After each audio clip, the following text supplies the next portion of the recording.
If I was to ask you, the 1,000-person hypothetical crowd, to raise a hand if you believe that being successful will make you happy, would you raise your hand? Well, it's a cultural narrative, and so I would definitely have raised my hand at different points in my life. And having achieved a tremendous amount of success, I'm not happier. And so I want to untangle the connection and disconnection between success and happiness. Now, the first, and it's a very big blind spot, it seems, that needs to be unraveled, is that most of the things that one is capable of being successful at have absolutely nothing to do with happiness. So I'll give you an example. I know how to change the battery in this pen. You can unswivel this cap, and then there's a tiny little 4AA battery, and then you put it in the right side, and then this pen works. Does that make me any happier? If I do not know how to change the battery in this pen, does this make me unhappy? Let's say I know how to use this pen and can draw, right? Put this on, right? We draw something on this screen. Does that took a lot of skill of a lot of people. Right? People had to invent touch screens. People had to invent styluses. I had to buy the program. There's so many things that had to succeed in order for me to be able to do this scribble. Does doing that scribble make me any happier? Now, the nonsense of all this is bringing me a little humor at the moment. I feel a little joy at just the absurdity of this line of thought. But what does this have to do with happiness? Right? So I can brush my teeth. Does that make me happier? Or does it allow me to have clean teeth? Over time, particularly if I eat a lot of sugar, it can prevent me from being in pain, right? Do I feel happier after brushing my teeth? No, usually I don't. I want to suggest that there are thousands and thousands of things that we can succeed at. I obviously succeeded at getting dressed today. Does it make me happier? Not in the slightest. I barely even notice it. So, what is often meant by happiness or success is that if you can succeed in making money, that you will then be happy. And every single thing that one can be successful at doing requires a skill. It requires a recipe, right? The recipe for this battery, right? You have to pick it up. You have to turn it counterclockwise. Take it out, tip, battery, put in, right? That's the recipe. A psychopath can do that. A saint can do that. A psychopath, who doesn't know what a battery is, has never seen this, right? Cannot do this. A saint who has never run across a stylus, right? If you brought this back to St. Francis or, whoever your, great hero is and says, here's a stylus, change the battery, right? What's a battery? What's a stylus? Why, right? So to succeed at anything at all, you simply have to have the recipe and the capacity to do it. So I have fingers, right? If you gave this to someone who didn't have fingers and didn't have a mechanical device or didn't have a friend that could help, they couldn't do it, even if they had the recipe. So you have to have the recipe and the resources or technology to be able to facilitate that. If you do that, whether you are a miserable person, a depressed person, a joyful person, a saint, a sinner, you will succeed at that. If you know how to write a book, whether you're happy, unhappy, miserable, suicidal, you can write a book, right? But we often conflate money with success, which is a little shaky because on the one hand, it's very potent because it can turn into other things. On the other hand, itself is completely worthless. A digit or a bit of paper or a bit of plastic, you can't eat it, you can't have sex with it, you can't do anything with a bit of paper, a digit, or plastic. But you can turn that into other things. Now, can you buy happiness? Right? Well, there's two different kinds of happiness, right? There's alleviating suffering around survival and security. There's also a sense of love and belonging. And there's also a sense of meaning and purpose. So can money buy survival and security? Right? Yes. If you are homeless, if you're sick, you've got an ulcerated wound or whatever, and you need treatment, and nobody will treat you because you don't have money, so you're in a lot of pain. Plus, it's depressing because everyone around you is sociopathic. I don't have money, but I need help, but we don't care about you. We care about your money, so that's depressing. So can money buy happiness? Yes. You can turn the money into a house and you're no longer homeless. You can turn the money into health care, right? And then you're not in pain. And so it can do that. Now, what about security? Well, you could buy a security guard. You could buy a safer car. You could be chauffeured by a very safe driver. You could say, yeah, I'm not a very good driver. I'd like to hire a really safe driver and have them drive me around in a very safe car, like a Tesla, right? So could money buy that security? Yes, right? Now, will you feel happy in that moment? Very often not, meaning the mind has a constant searching mechanism for the next possible problem, and then it amplifies it.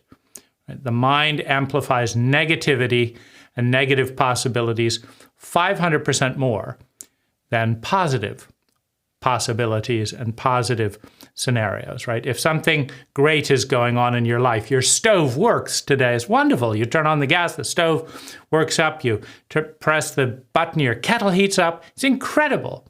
Your mind doesn't care, right? That's positive. That's good news. You have an email. This was good. That's one email. Someone has a problem. Oh, no, a problem, right? So immediately that email gets 5 times more attention than all that. The stove is working. Your toothbrush worked, right? The house didn't fall. So many great things, right? But that's not what the mind focuses on. The problem-solving, analyzing brain is always looking for the next problem, and then it focuses on it. And as soon as it does that, the next problem gets really big in your mind, even though it's very small in the context of your entire life.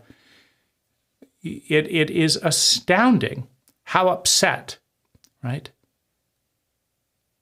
A billionaire will be furious for an entire day because their Rolls-Royce arrived with a slightly different shade of green than the one they specifically specified.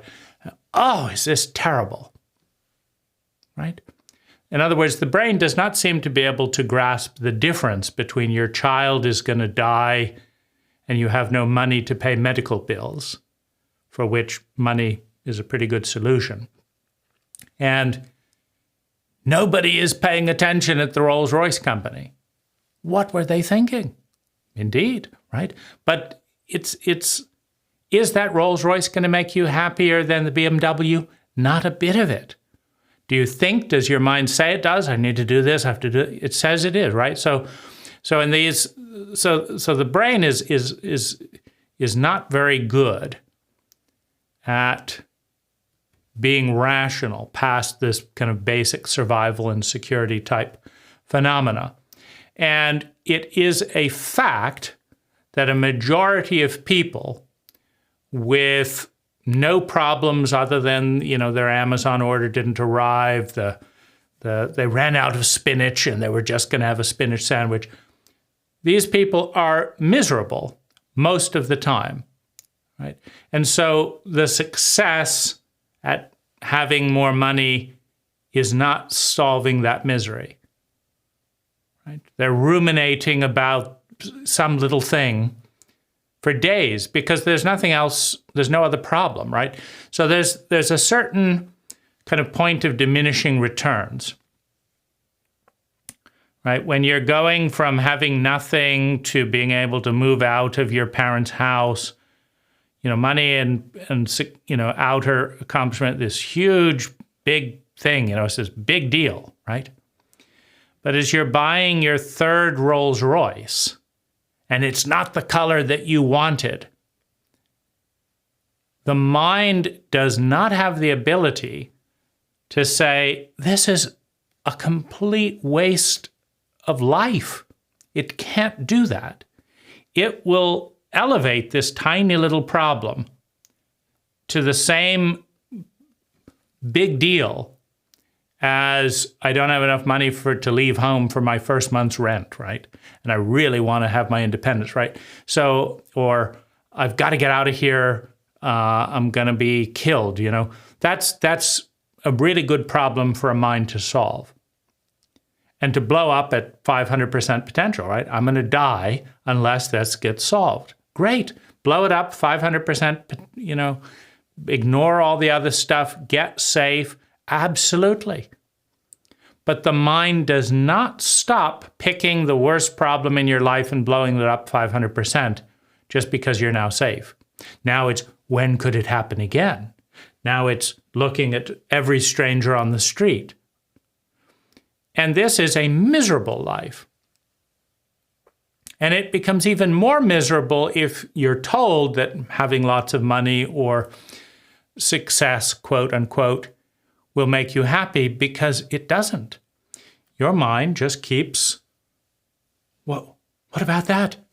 They cut in line at the bakery, right? I'm at a 5-star bakery, have a 1-hour lunch break in a free country and this and that, right? I've got all these wonderful. Did you see that person? They cut in line. And the mind, 500%. The only thing that matters, you don't even enjoy the pastry. Can you believe? I'm going to have to write a review. The manager is going to have to know that the staff should not, and I shouldn't have to say something, right? No enjoyment of the pastry, no enjoyment of the $100,000 decor, no enjoyment of the car, nothing, right? And so this is a puzzle that our culture does not teach us to solve. Nor does it teach us that we're going to have to solve it. In other words, our culture says when you're successful, you'll be happy. And if you're not, what a horrible person you are. So now you have in your mind that you're a horrible person because your mind is elevating things that there's homeless people over there. What am I thinking, right? So now you're a horrible person. You're confused. Your mind is still blowing everything out of proportion. And you are no happier than when, you were going to have that severe medical crisis. No happier. You're just unhappy about a different thing. In this case, someone cut in line, and then the staff didn't notice it, and this was the outrage of the day. Well, then there was another one, of course. The person sped up too far. They're moving too close to your car. The crow shit on your windshield. Oh, the horrors of life. Now, success, having millions, having billions, selling 100 million records, is not going to do anything for that. Because that is a different skill. You've got the millions, you've got the billions, you've sold the records, you've made the movie. Absolute nothing to do with what is the most important success in this area. Can you successfully reorient your mind from the outrage of one person for 1 minute cutting in line to the absolute glory of your life? And 99% of people cannot do that most of the time. And so they are as miserable as if they hadn't even bothered. And then they're miserable that they notice this, that how much money do I have to make before it works, right? And it doesn't. It never works, right? There's no correlation whatever to the fifth Rolls Royce, to the this, to the that. Now, studies have shown, and Sonia Lyubomirsky has done some of the good work if you look at her books on happiness. Studies have shown that, after about survival income, there can be about 10% boost in happiness to having more money than basic survival. However, I suspect that boost is not coming from the money, but rather the importance and social or cult rank that is given to people with money. The Rolls-Royce is not doing it. Hedonic adaptation, you forget about it. You could be on a bicycle and have more enjoyment because it would wake you up and you'd actually feel something. The Rolls-Royce is not doing it. But everyone thinking how important you are, you look at people and they want to talk about that's doing it, right? The rest of the cult doesn't realize that the cult has lied and the Rolls-Royce means nothing. They haven't realized it. And so they think you're happy, and they think you're important, and they think you're a role model. Now, when you have a majority of people hypnotized into some delusion like that, that feels great. The attention feels great. The rank feels great. Getting respectful service at a restaurant feels great. It's not the car. It's what it symbolizes to an uninformed cult that leads to, quote, better treatment. That works, right? When you have a sense of confidence because everyone else is telling you how great you are, the social reinforcement boosts happiness by 10%, not the extra money, right? But you also have to be aware that there's a double-edged sword, meaning when I achieved more than I wanted or needed, and I had all these people telling me, oh, that's a great life, but it wasn't. I wasn't any happier, and I knew it. And I knew that what I had wanted was the happiness, but I wasn't happier. And nobody was seeing me. They were telling me how great my life was. They were telling me how I must feel, but they weren't asking me how I felt. So I found I was now invisible, because when I had problems and I felt lonely and sad, people saw me. They said, oh, this must be lonely and sad. And I'd say, yes, right.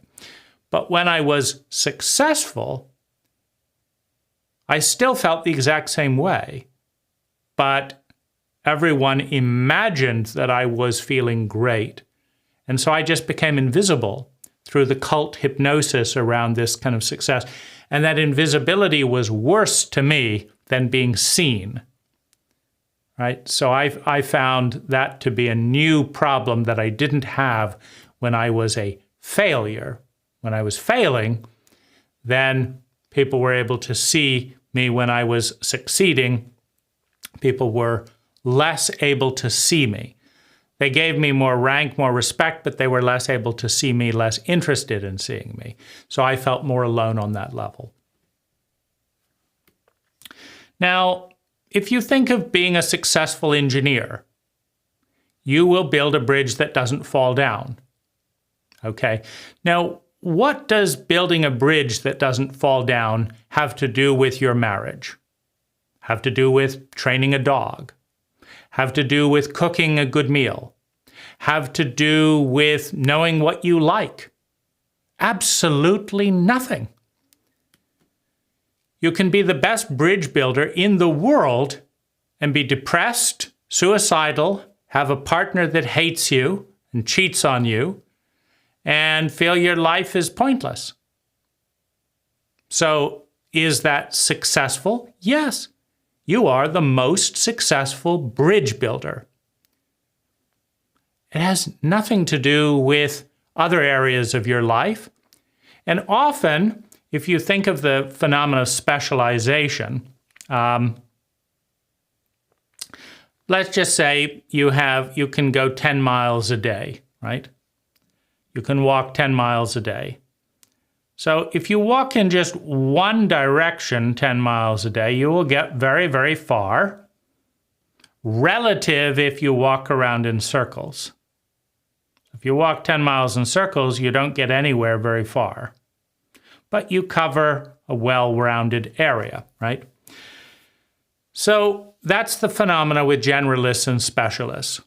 The more you specialize, take your limited amount of time and energy and money and focus on one thing, the more competent and excellent you will be at that one thing.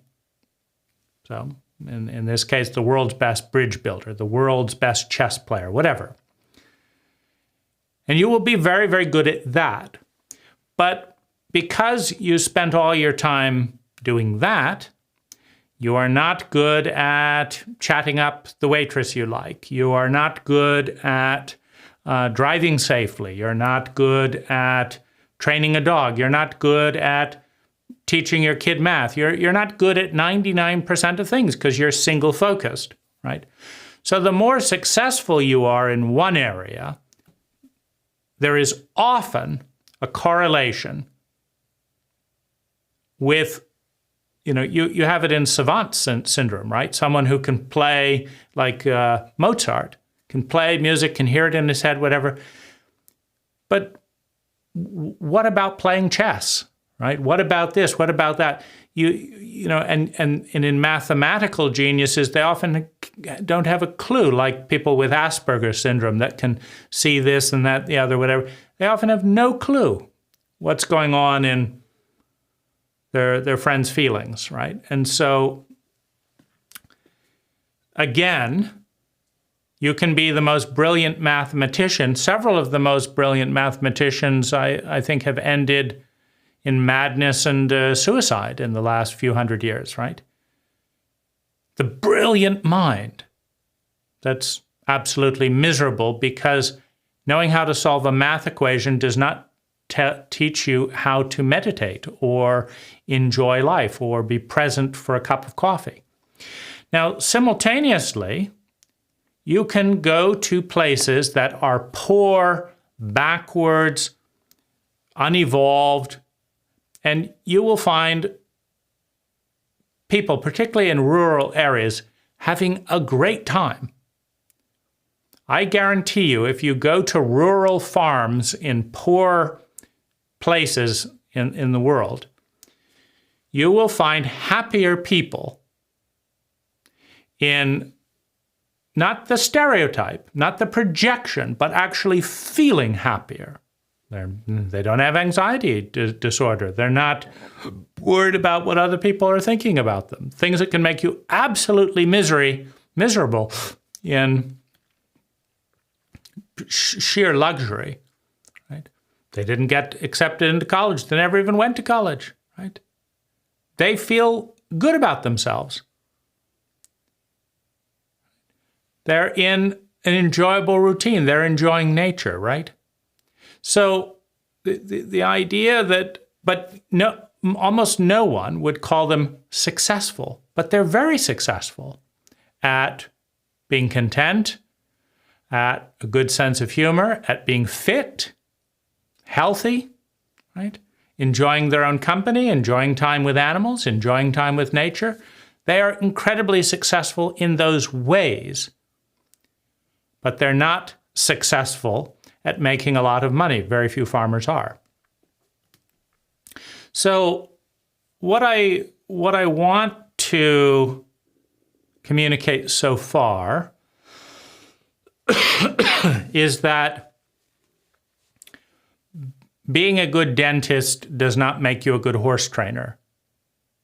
One of the confusions, in fact, that I've encountered is I have a strong articulating talent, meaning I can put things into words better than 90% or 95% of the population. Now, people assumed, to my dismay, that if I could say something, I knew how to do it.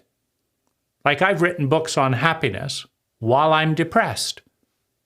What does that mean? It means that I know how to write well, but I do not know how to be happy. Right? Now, being happy is way more important than writing well. But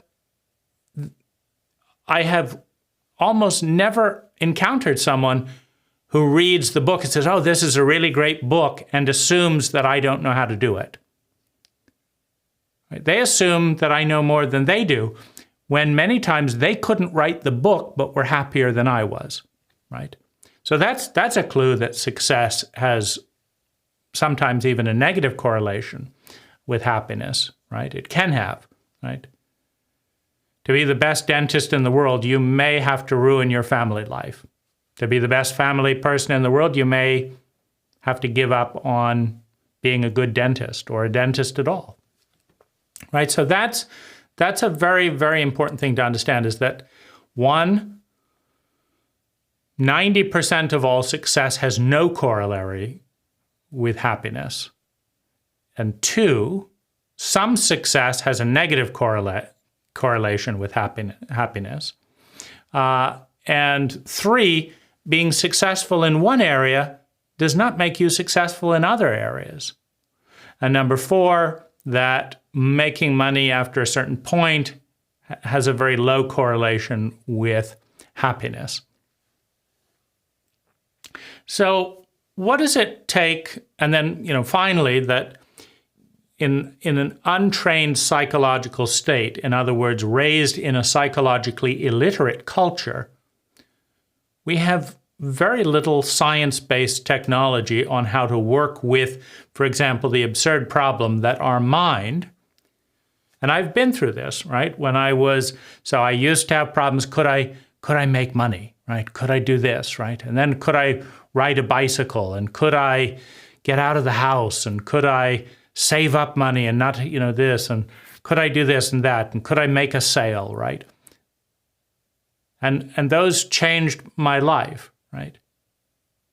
And then I'm dwelling on what someone said 2 years ago that has no bearing on my life, and my mind thinks that this is an urgent thing to suffer about when I'm not enjoying the day, right?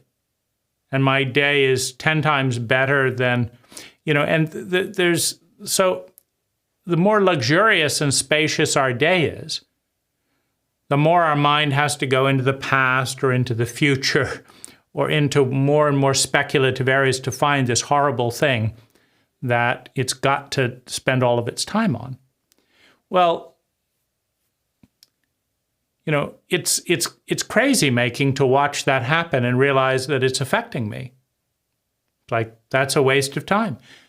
Okay, my mind doesn't get the memo. Focus on this. Okay, I'll do that, but then it drifts back. What to do, right?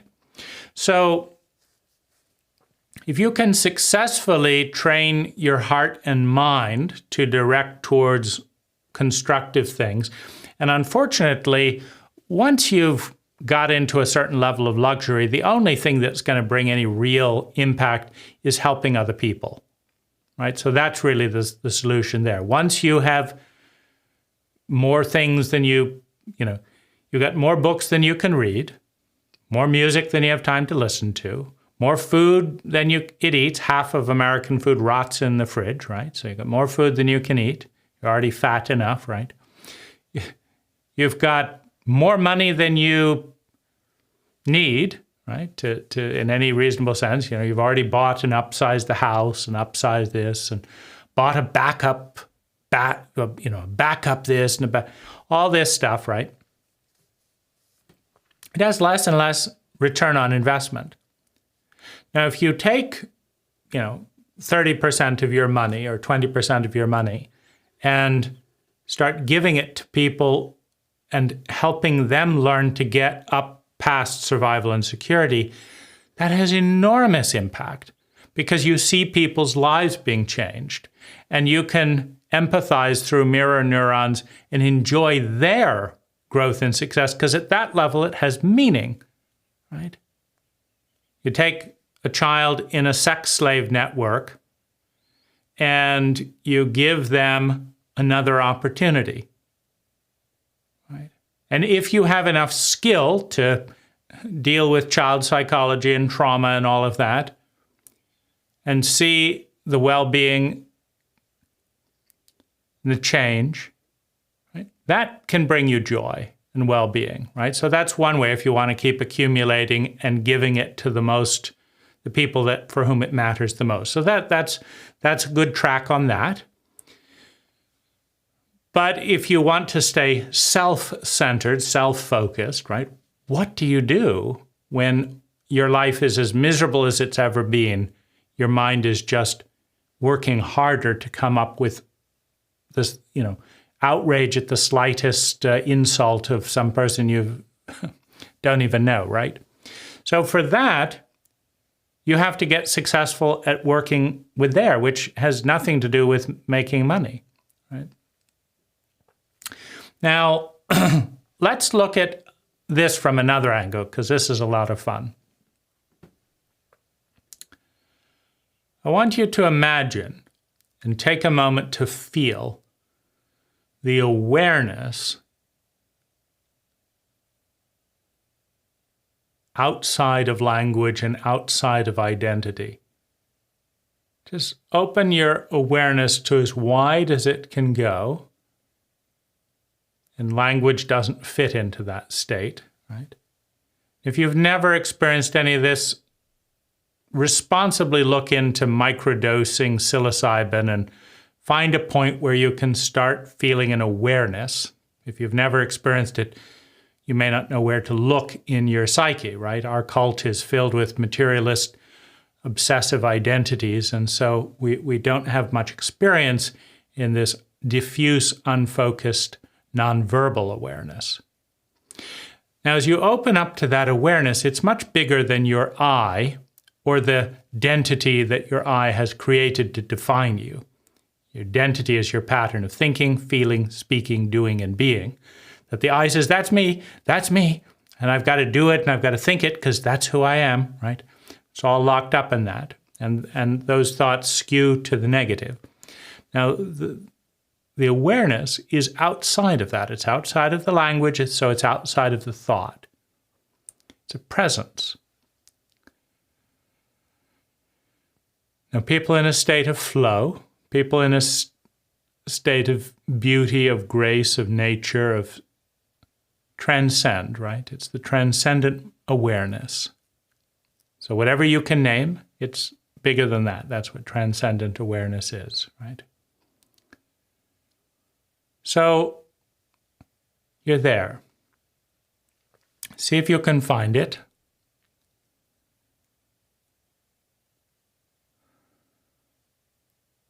Now I'm 35% there, right? So I've got 35% there, and I'm aware of the rest of it, 70% or so out here. This is the most beautiful moment of my day. There's no 5-star dinner. There's no car. There's no sex. There's no anything that is as exquisitely beautiful, peaceful as this, right? Now I'm putting them into words for you, but it's not like I'm thinking beauty. No, it's beyond that. Now I'm going to call this joy, but it has no name. It's a vast presence. I can feel this fasting without food for 3 days. I can feel this on a mountaintop. I can feel this in the rain. I can feel this on the train, right? It becomes harder and harder the more of my attention is focusing on being successful, doing something perfectly that succeeds, right? Do this and this and this, and then you get that, right? But the irony is that the most driven and successful people have no time for this. This is a waste in the vernacular of the mind. So they can be the best and totally miserable, right? This is outside of that. So this is, you could call it real success, in that that's all any human ever wants, is to feel sustainably better and avoid feeling chronically worse. And there is nothing better than this, right? The choice between being a neurotic billionaire that can't be with himself and being an ecstatic presence, living in the woods, whatever, with, without a dollar, is a no-brainer in terms of well-being, in terms of an enjoyable life, and probably the person you'd rather enjoy spending time with if you weren't sucked into the idea that, you're an important person because of the billionaire, this is this bum or something, right? So in that sense, there's zero correlation, right? That's where you find, people on a farm or whatever, it's a more conducive environment, right? So when you have a routine, the fear-based mind calms down, and animals all have routines. So if you're on a farm, you're going to have a body-based routine. You feed the animals at this time, you walk them at this time, you do this for them at this time, you spend time, rise the sun. Once you have a routine, your fear-based amygdala calms down, because the amygdala focuses on new and different that could be a threat. So the routine calms the amygdala down. The amygdala releases the consciousness to more nonverbal, absent-minded flow states. It's just out there.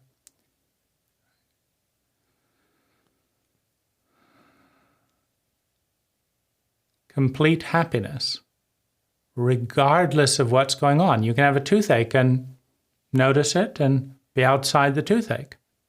Or you can have a toothache and I gotta do this and forget about that, right? So you have kind of the biggest joy, the biggest happiness, the transcendent state that may or may not have anything to do with success. And you have total and complete top-of-the-world success that may have nothing to do with that, right? Silicon Valley is you can have all these geek millionaire billionaires who feel shy, awkward, miserable, right? Or you can have, right, people who dance and and enter this kind of state as a transcendent moment, and are poor and disorganized, right? Because this flow state does not create success. Right? Being in a transcendent state does not make you a good dentist. It makes you enjoy your life as a dentist, but it's different, right? Maybe it gives you clarity that you love dentistry, and so you do more dentistry, but doesn't make you a good dentist, doesn't make you a good driver, right? If you're blissed out, you may run into another car, right? So success has no direct correlation with happiness. In fact, people that define a life that blocks out presence and awareness, that is over-structured and is all about getting to be better and be perfect, and is never enough and never enough, then the most successful people are often the most unhappy. And that is borne out in data, right?